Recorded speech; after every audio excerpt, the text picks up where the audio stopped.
All yours. Hi, everybody. Happy Saturday morning. Welcome to my class. So I love to research, like a little bit about me. I'm up in Quintavia, and research is what I'm passionate about. I will research for friends about things I don't even know nor even particularly have interest in because I like it. Um, but something that I've heard a lot of other people I know say is documentation is where they get bound up. They have amazing crafts, amazing talent, and they have the knowledge that sources what they do. But it's how do they bring that to, say, a competition or an event where someone will say, oh, up your documentation game, but what does that mean? And often classes on that are, I want to take this to like a level that's not highly competitive, just to kind of, how do you organize your thoughts? Most of us know what we're doing. We know what the extant piece is that we're looking at. We know what we want to create. How do we phrase that? How do we take that knowledge and make it usable? So I like to think of it that initially you have kind of like a laundry basket of laundry, and that's all of your knowledge, and it's cleaned and it's ready to go. But then you need to fold it and put it away. And research is just showing the laundry put away. So I have my class is on. Let me find the chat.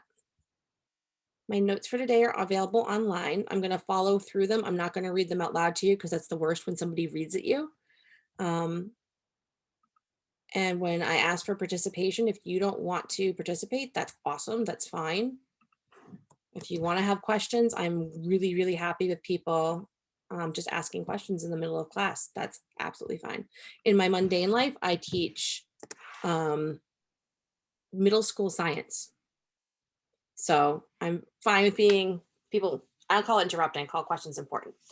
All right, so you have to research, and you're stuck with this problem, and most people don't want to. I find it's like it's not their most fun part of the game. And I think about barriers. Like, what are your barriers to research? I have barriers to research. For me, I have to find time and space where I can concentrate. Otherwise, I literally cannot take what I know and organize it out. I have some attention deficit issues, and I found that using certain documents to organize my thoughts helps me a lot. So I'm going to share some of those today. So like, where are your barriers to research? I just want everyone to stop and think. And you don't have to share it with the class. If you want to, you can. What are some things you hate about researching? Or dislike? Rabbit holes. What was that? Rabbit holes. Rabbit holes. Oh, yes. Like, this is the problem. I'm like, it's a bunny. It's another bunny. And then there's so many bunnies. And you're like, I don't remember where that was. Right. Yeah. I mean, I'm not going to repeat what you've already said, which I have that exact same problem. I do have ADHD, and I can't sit myself down without having to worry about, without worrying about all the other stuff. So I've got that. But then once you're in the research, it's like you can't stop looking at all the other stuff. Right. And I started writing up a piece yesterday, and that happened to me. I was like, I was in the zone. I didn't want to stop. So some barriers I think of, or where to start. How do I start this very formal process, or this process of research, when I know all of this stuff? Okay, I have the field of rabbits in front of me. I know what I'm talking about. Where do I start? Google or Wikipedia, good, bad, something else. Should I, shouldn't I don't know. Can I use them? Short answer is yes, but not as a citation. I'm going to get to that later. How do I organize this? I have pages of random printouts and about 42 bookmarks, and hello. And how do I organize that data that I have? And then writing about documentation. It's difficult. It's not pleasant. It's stressful. A lot of people haven't written a paper since high school or college. It's just not part of something that they want to do, like to do, or they're like, how do I do? In school, often you know what's expected of you, and you have what's called an exemplar. But for this, it's very open-ended.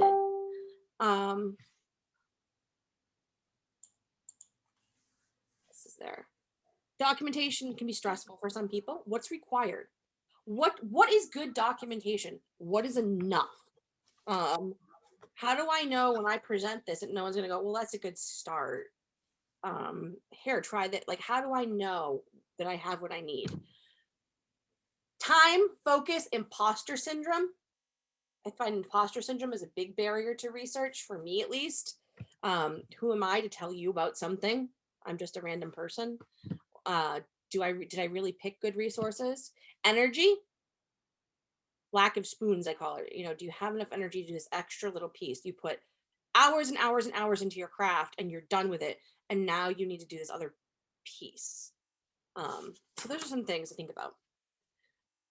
So why research? Okay. Why should you do this? Why bother?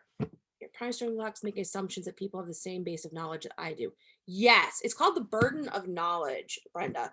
And my Laura pointed that out to me. Once you know so much about something, you forget that they may not have the background. And we all are like specialists in our own tiny little boxes in the SCA. So I might assume you know something about 15th century female authors, like, well, when the writing of whomever, and I'm thinking, no, but you know something about sheep or weaving that, like when you tighten this or do whatever, that would be a basic step. We're very boxed in. So research is a part of the reason we do that. I believe in having research that is interesting and easy to read for the person walking by your table who gives you in 1 minute some of the bigger facts, and then having accessible the deeper research for somebody who wants it. Kind of like having like a day board of research available, because you're going to have different people looking for different things. So for me, I see it as time travel when I research. I like to know more about the object in question and what was around it. Knowing the piece's history, knowing what did it look like. So say you're researching making a brooch. Who wore this brooch? Who would do this? What did their life look like? What did they have for breakfast? How did their clothes feel against their skin? What meanings would it have this beyond the object? So before I research something, I actually try and think of the world around it and research the world around it. That is valid research. And I like to add that. So if you're researching, I don't know, making hairpins in the 16th century, understanding women's hairstyles is a valid part of your research of the hairpin, not just researching the metals or how it was made, but understanding its use is also a path in the research and documentation of what you made. Understanding the user, it kind of fleshes it out. So instead of research can be like a cookbook, I like to think. This is how you make this. This is where I found the ingredients. Here's the process. Here's how it's supposed to come out. I like to think of it as storytelling. So how you made the object combined with who used it, where was it used, how does this fit into life?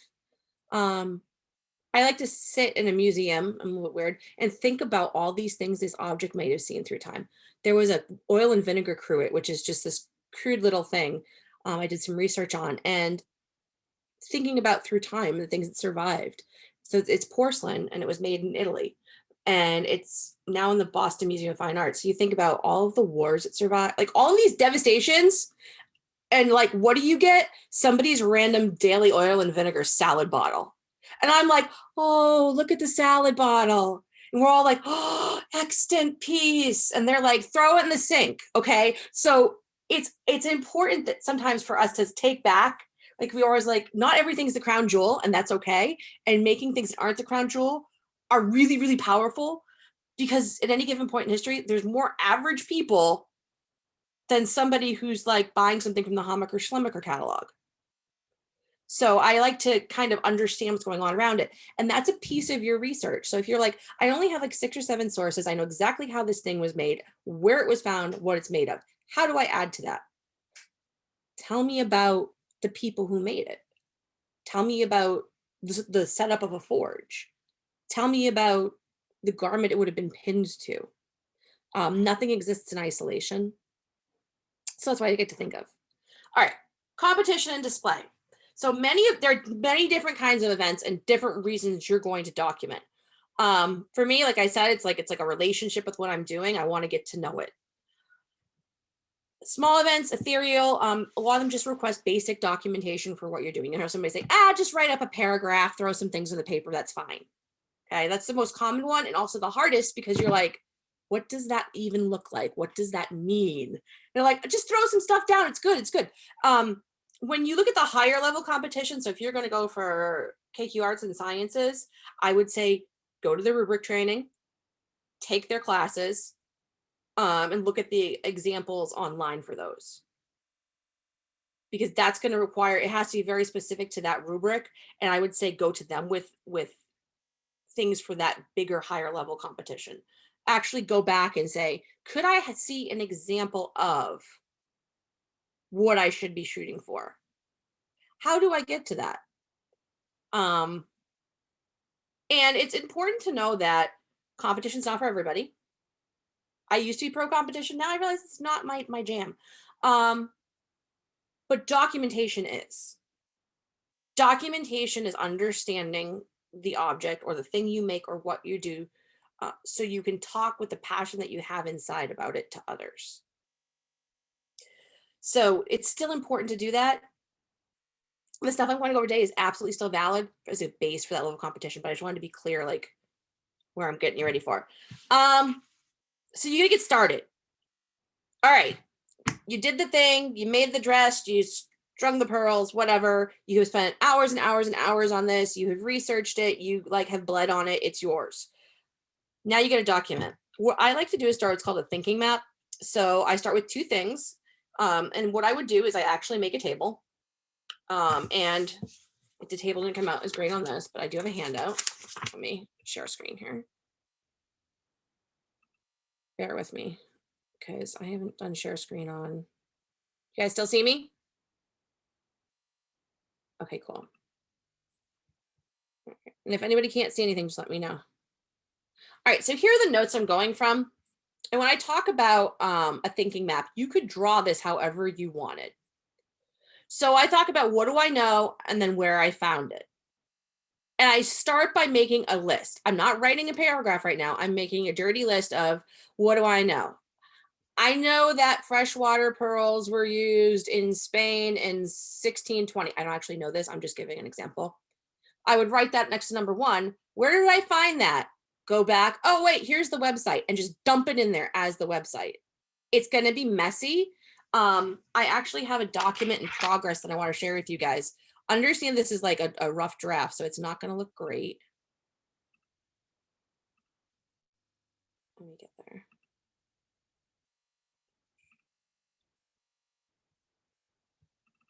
So to give you an idea of what I started with.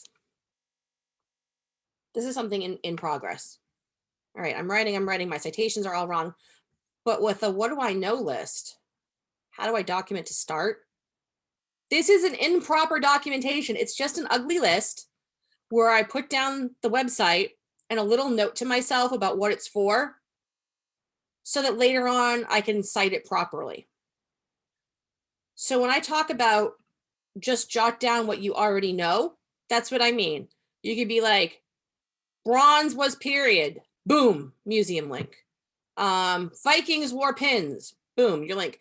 And just start spitting out on one side the fact, just the fact that you know, and then move on from the fact that you know to the other stuff. This is just a simple list. You're not even running anything. You can type it, you can cut, paste.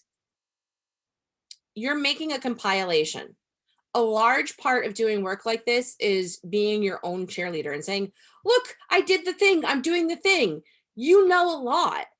And this list is going to help you with that. And it's a simple list. Well, how did you know that? I found it on this website. It helps you. I like to use it to organize my thoughts before I talk too. So there's a quick thing, thinking map.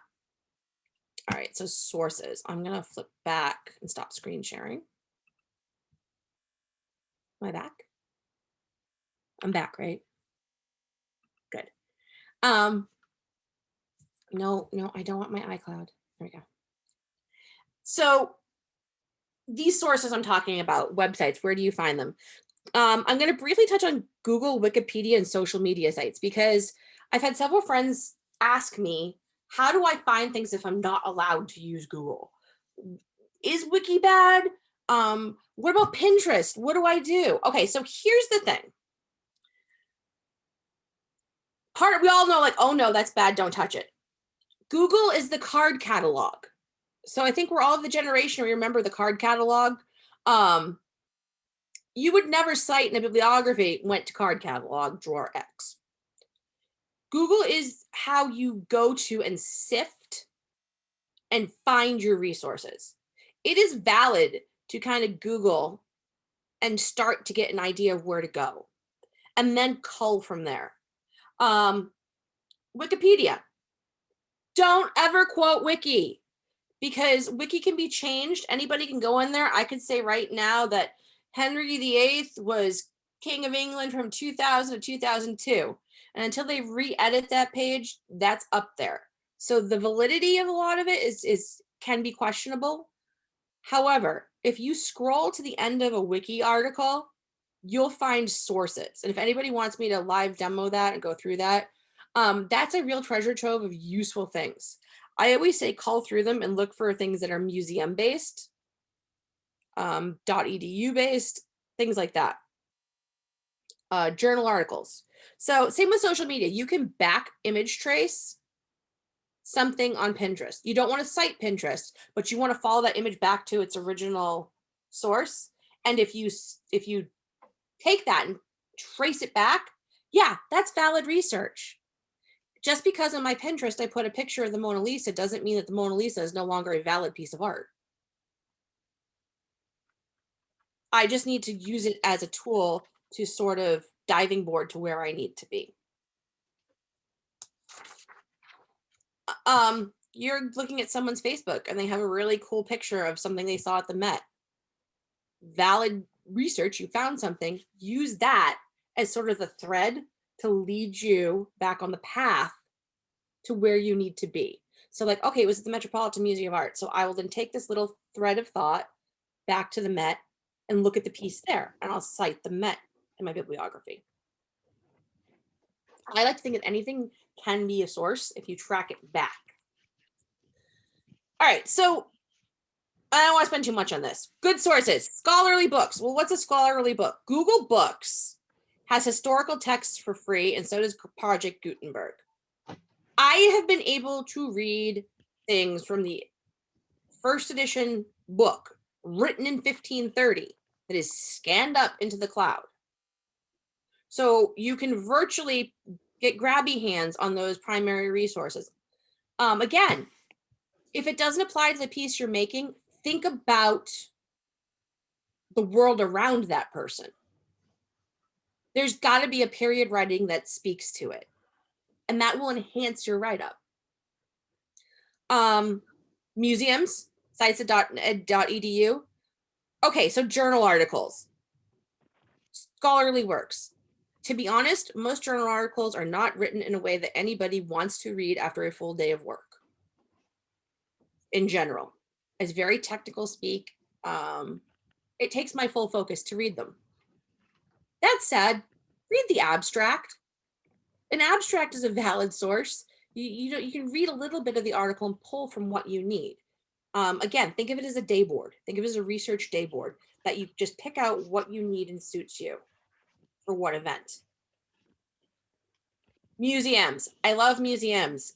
Often museums will give you background of a piece, provenance of a piece, which is how they got it. Very, very important. If you email most museums, especially right now, they're pretty quick to write back to you. You just say, hi, I'm an independent researcher working on recreating a, brooch.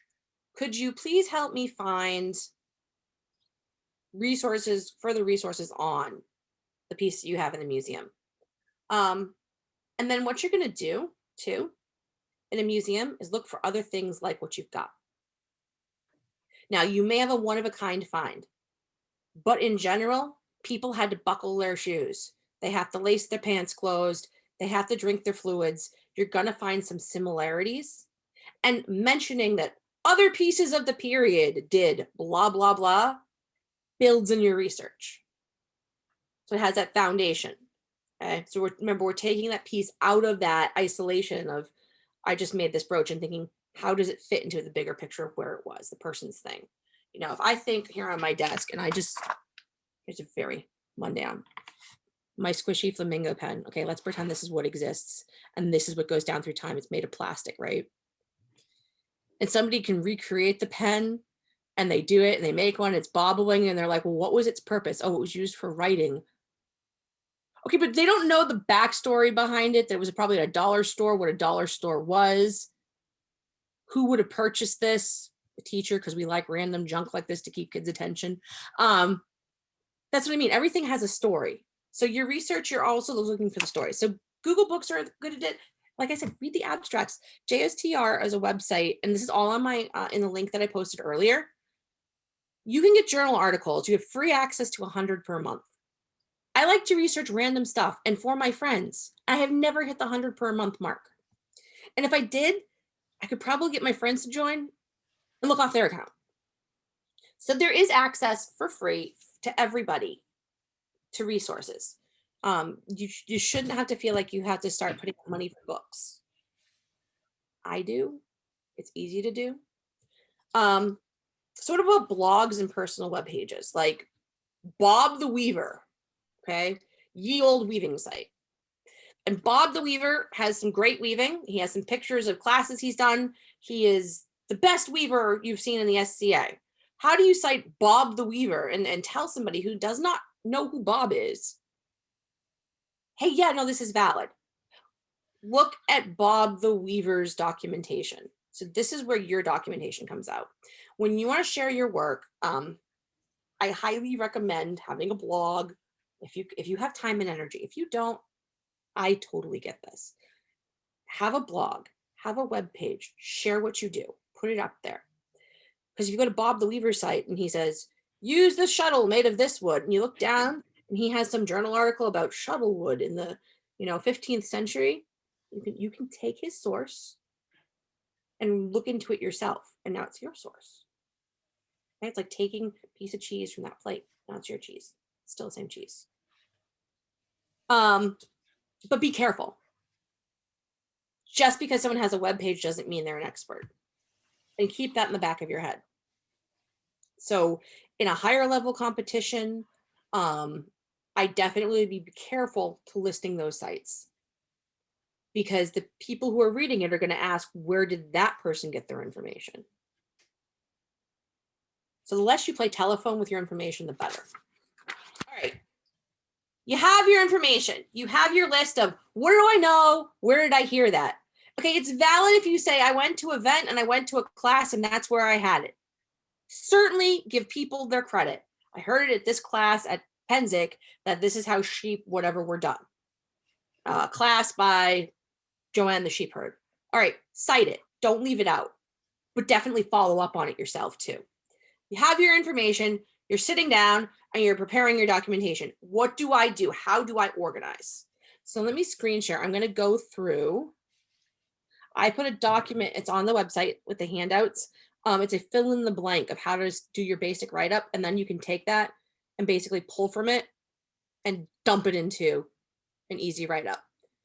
And by no means is this the be all end all, but it's a tool that I like to use. All right. Can you guys see me or see the screen?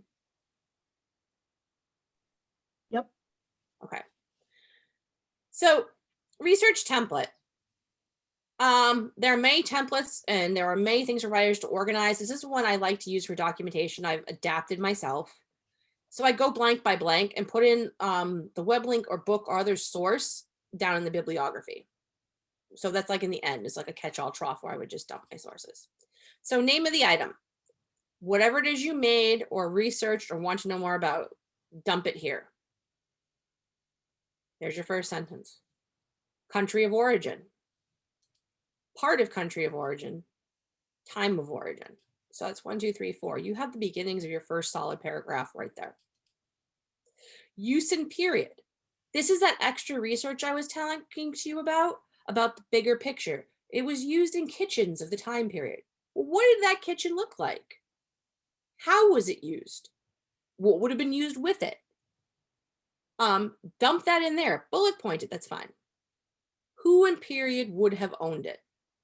So if you know it's an extant piece and you know Anne Boleyn owned it, that's great. You know that Anne Boleyn owned it. You might want to talk about also, you know, who would have been in charge of caring for it, or, you know, handed it to her when she would have gotten dressed. Okay. Who owned it? Why did they own it? Give us in the story. So this right here, you can make a paragraph out of. What was it used for? Who owned it? How did they get it? How do you suspect they got it?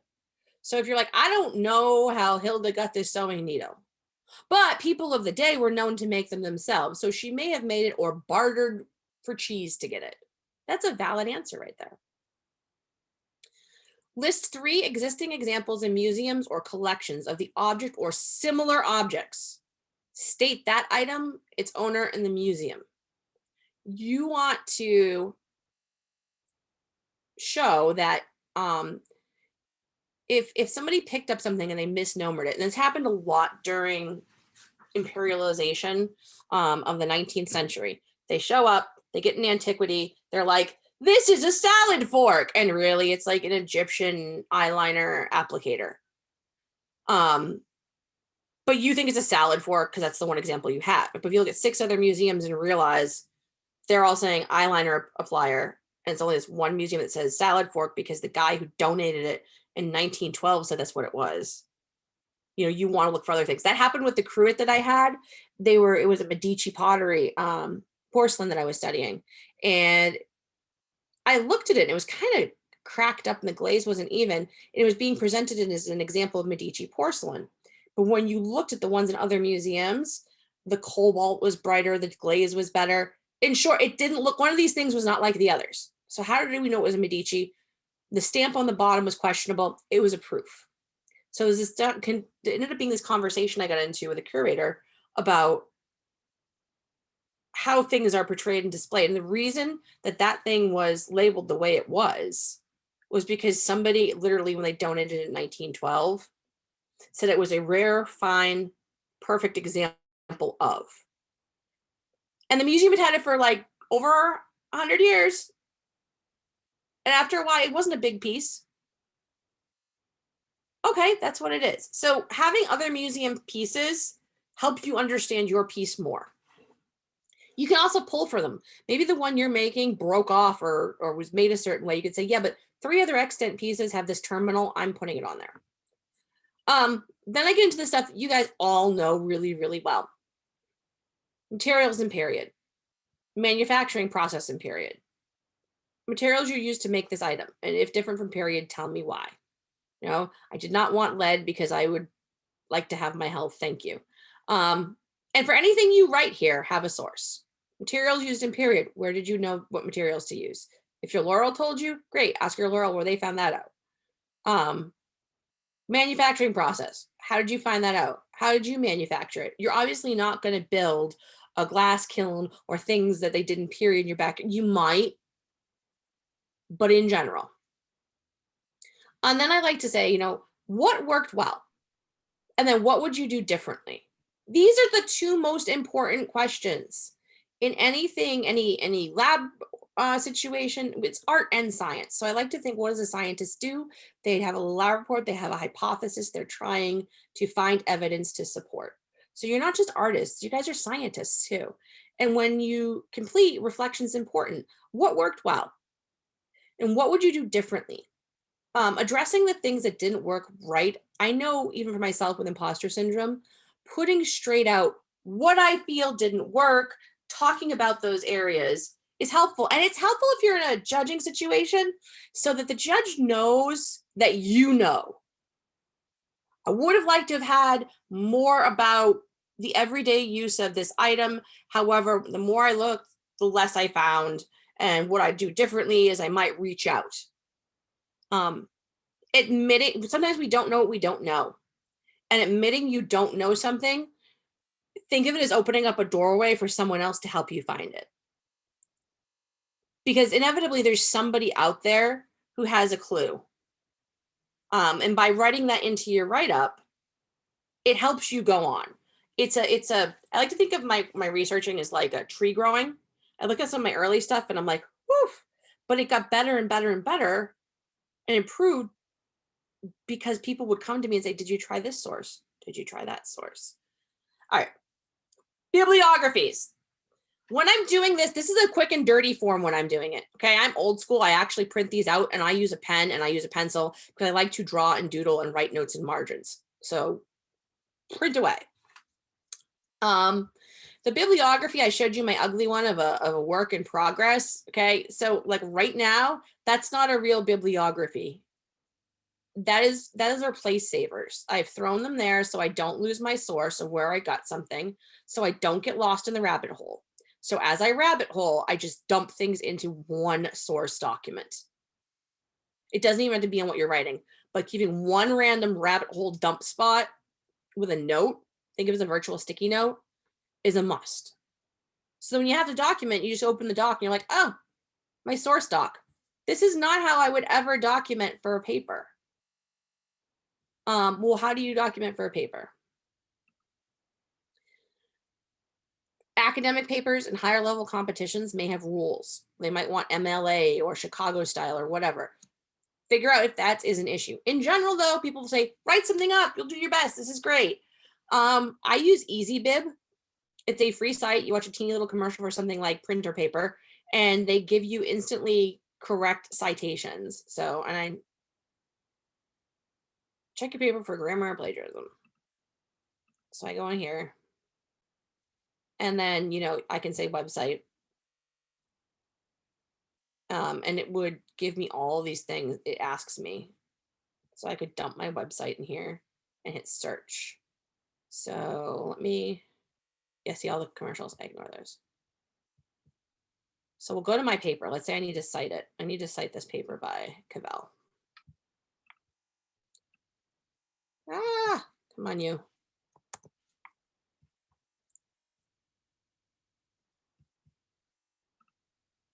Back to EasyBib. Create a citation. Find it. Oh, there we go. Literary women in Middle Ages, an interview with Diane. That's what I wanted. By the way, trying to find your source will sometimes give you other interesting sources. How how museums hide women's and queer histories in plain sight. So it's interesting articles here. All right, I want to cite it. Boom. Okay. Article title, URL, website, date of access, date of article published. All right, I don't know any of this stuff. I'll just click complete citation. Ding. I have a absolutely correct citation for the article I used. And it looks all fancy schmancy. And all I did was paste in the URL and click a few buttons. So that's like, no, I don't want to check my paper right now. That is one really useful resource. So let me get out of here. Stop the share. So that's sort of like that dressing or frosting that kind of sells your research paper. All right, I want to pause and take questions or have somebody say, hey, let's look up something right now you know nothing about. I want to go through this process if that's of interest and let you guys make me do a cold research on something. So are there any questions, any comments, any worries? That EasyBib looks amazing. It is, and it makes you look sparkly and shiny really, really fast. I don't know how many times I had to cite something when I was getting my English degree, and oh my God, that would have been so nice. EasyBib is like now it's MLA is its default. So if you're entering Crown, they usually like Chicago or APA or whatever. I paid the Crown. So Crown Art and Science. No, I mean which kingdom? East. Yes, I'm in Calais. Oh, okay. So if you're and I just moved from the West, so. Oh, okay. So yeah, I like to cite it that way. Yeah. Personally, I like the easy bib for myself because it makes the mess that is my rough rabbit hole gatherings easier for me to look at too. Um, and so I usually do it last. There's something I do there. So is there anything anyone wants to ask about what they're researching? Where I've had a lot of trouble finding, so my research, I want to write a research paper so that I have things that I can present when I do competitions. And that's on early medieval Irish beads, glass beads. And it's a specific look. Now, when I look for this, that's when I fall down the rabbit hole, because there's obviously so many sources out there for a variety of different types of beads all over, Kingdom Come. Finding specific to early medieval Irish with images isn't impossible, but I keep finding the same pictures over and over and over again, but no background information. I found a map once that showed where those were made, where they were found, but not much else.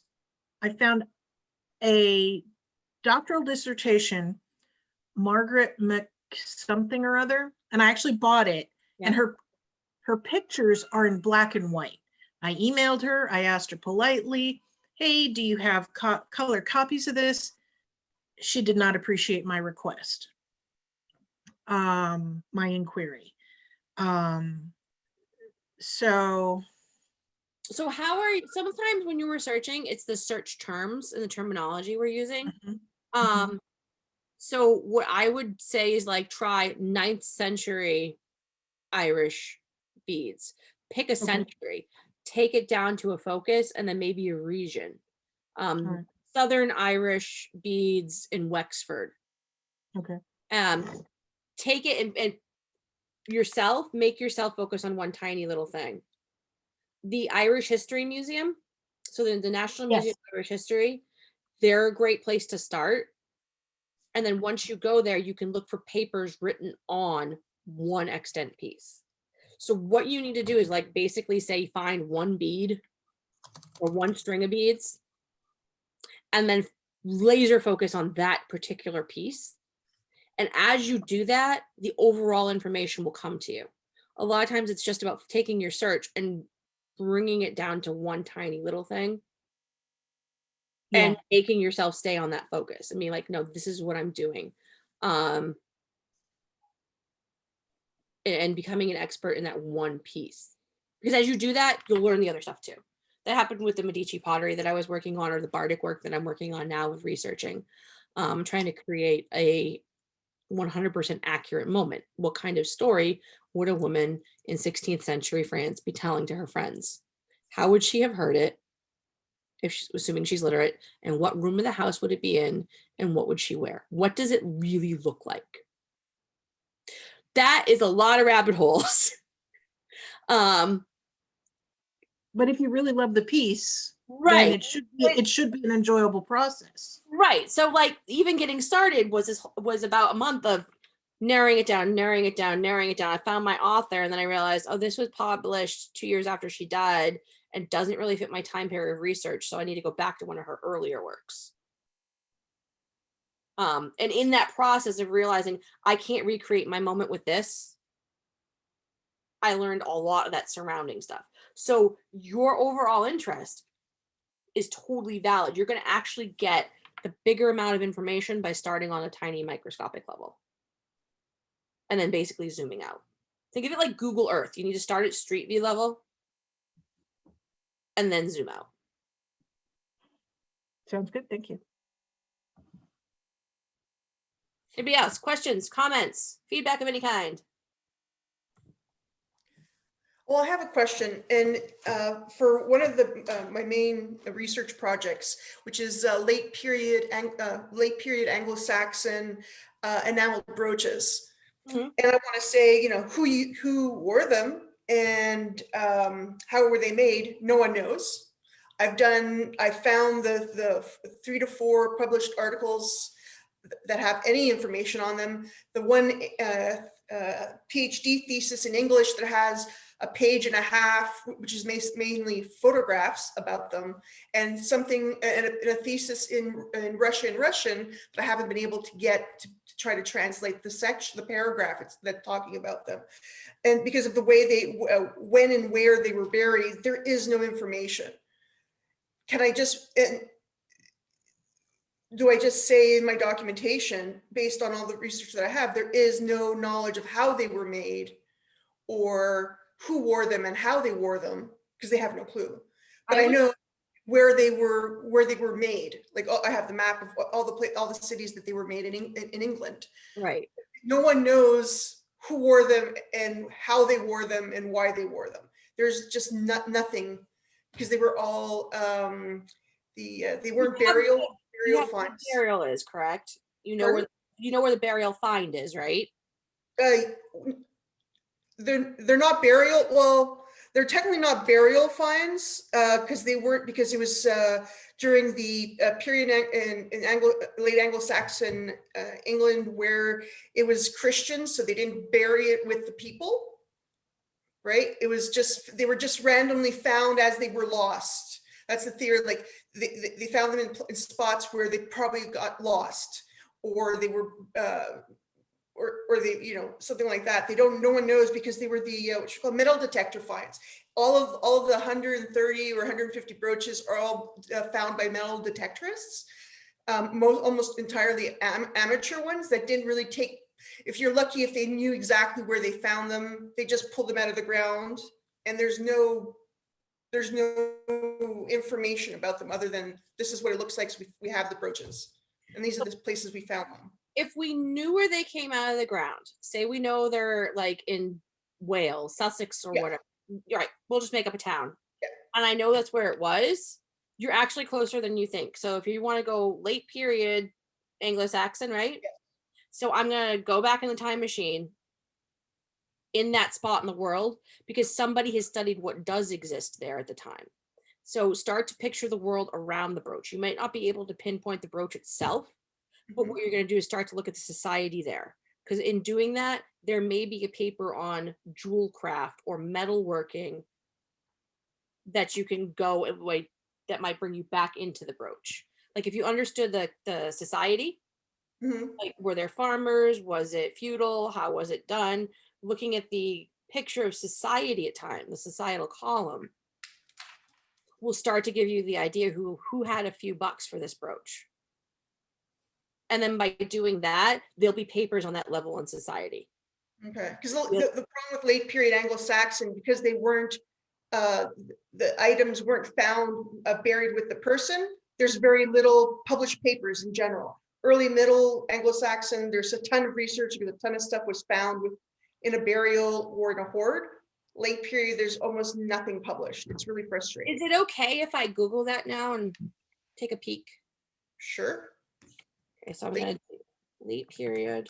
I'll even send you the link to my research, or my blog about it, which is totally valid. This is, you obviously know your stuff. Late period Anglo-Saxon enamel brooches. Yes, like I did a lot of research on this, and I've found like everything that talks about it, except that the one PhD in Russian. I haven't been able to get the university or the library to send me a copy. And it was enameled, right? Yes, which is the oh, there it is. Okay. All right, so I'm going to, here we go. I'm going to let you into my brain here of what I would do with this problem. I'm not saying I have the answers, legal disclaimer, but where I would go first of all. So bear with me because it's going to look like I'm doing something I'm not supposed to. All right. So I went to Wiki, which we're not supposed to use. Great. But I'm going to look for search terms and use them for words. So if I go back to middle to late Anglo-Saxon brooches, right? This is what they look like. No, not at all. Well, see, okay, there, the one that says cloisonné enamel disc brooch, Yep. it's those. All right, so I would look up for papers on cloisonné in that medieval time period. So, cloisonné from, I don't know when the Anglo-Saxon, that's 11th century for specifically for these brooches. so I would start looking for articles on 11th century cloisonné and leave the brooch out of it, because you may find, and I don't know, research on cloisonné itself or this champlevé. These were cloisonné.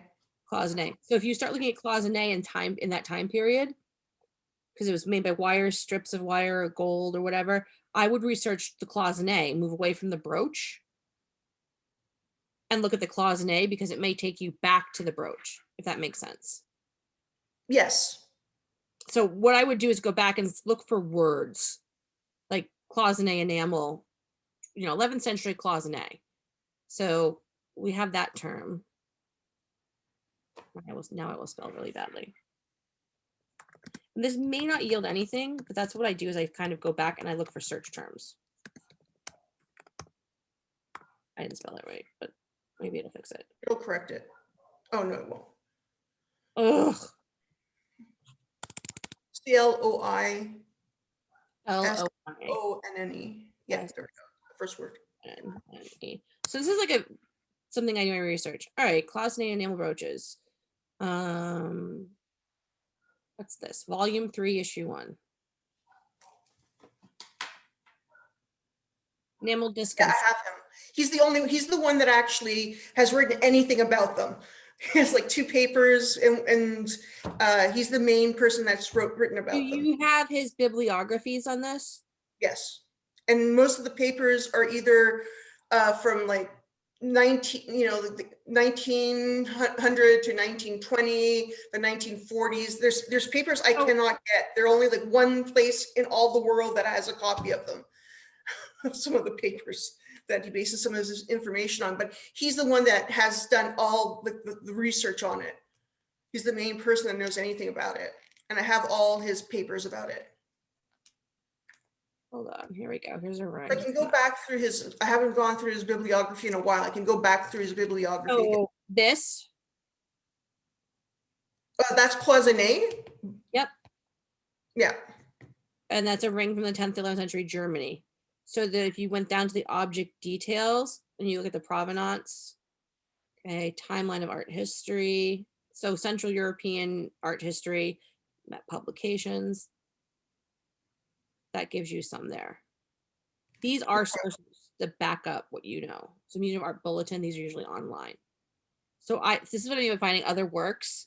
Sometimes you can find like a word in here, like the court of Ottonian emperors. Okay, so go looking into Ottonian emperors and cloisonné. It may be dead ends, but this is still like a valid research right here for you. Yeah, actually, I found similar designs from that period of that empire. Yeah, and those should be in your bibliography. I don't know if they are, but that's definitely valid. And then this is just me. I don't know. Anglo-Saxon button brooches. I think that's actually a different style of their enameled brooches, because they've got a couple of different styles in these brooches. So this is the British Museum. And so yeah, that's a good paper, that one that they're showing. It sounds like you have some really good research. My only advice to you, if you found a lot of these, is to just go through and I would say find and pull things like Trahittle style brooches, Fuller style brooch. When it gets to the point when you need more in specific. The closest I've come to is the brooches that came from around around the 1st, 2nd century AD from the Roman Empire, and as there was the as the Roman armies had traveled through Europe, and then it became the Merovingian I'm missing the word, but it's like over like 500, 600 years. I could see the development from when it started in Rome, and then over the hundreds of years, and then eventually when it got to the UK by the 10th century, the design has changed and become that. Like I've seen that. That's a different paper entirely because it's such a huge piece of research. Like, but when you're, you've given me some great ideas of bringing them down. I would definitely say pull up those other extant pieces like that ring, and use them to support you. Okay. So that supports it. They had this. My brooch is valid. We know who had it. It was a guy in this court in Germany. So right away, I know it's not Bob the farmer. Okay. I know by that ring at the Met that cloisonné isn't something that's a cheapy good. Yeah. Okay. In that form. So I mean, these are some things you can back with that. You know how it's made. It says there in the Met thing of how the Met said that piece was made. Put that aside. Okay, that's a fact, and how in general it was made. When you cite it, say in general at the same time period in Germany, cloisonné was being made in this manner for the court of. You know, I'm not sure if in England this was the same. However, we do know that there is trade, therefore. So that's how you would use that to build on what you already have. Is pull that extant piece in, because that extant piece backs what you're saying. Okay. It tells you how it was made, where it was, who it belonged to. So it's like my car might have snow tires and the car in Nevada doesn't, but at least the car in Nevada is the same car. And I can say, yeah, they all had tires. So that's more how I would think of it. Okay. I don't know if that's helpful. No, it really is. It really is. Thank you very much. Anybody else want to talk about stuff? I love talking, and I don't see adult faces very often. So it's me, my family, and then my students. So I may want to step in and end the recording here just so that way you guys can keep chatting. That's perfectly fine. But